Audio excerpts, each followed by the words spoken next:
Dore ukuntu wagarura amafoto na video uba wasibye utabishaka.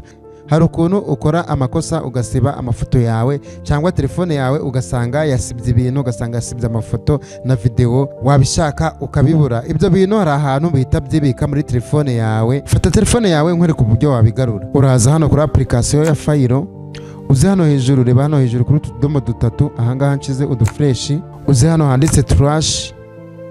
Urabona ko iyo ugezemo usangamo ibintu basibye cyangwa wowe wasibye, urabona ko hari ngibi bihita biza kwibika hano muri trash. Uko wabigarura rero, urakanda hano kuri aka kadomo ko hejuru, kano kari munsi ya go it, ibintu byose birahita byisilekitinga. Uhita ukanda kuri aka kantu, aka ngaka nshizeho udufresh, bahita bakubwira ko ugiye kugarura umubare w'ibintu kuri Fayiro. Uhita ukanda kuri aka kantu, urabona ko guca ari kuvamo, ari kwigarura kuri Fayiro. Urasubira inyuma, noneho uzurebere aho usanzwe ureba amafoto, urahita uyabona ko yagarutse.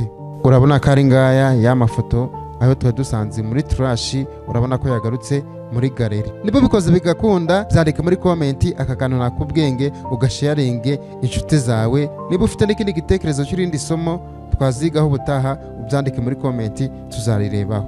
I'm here for you.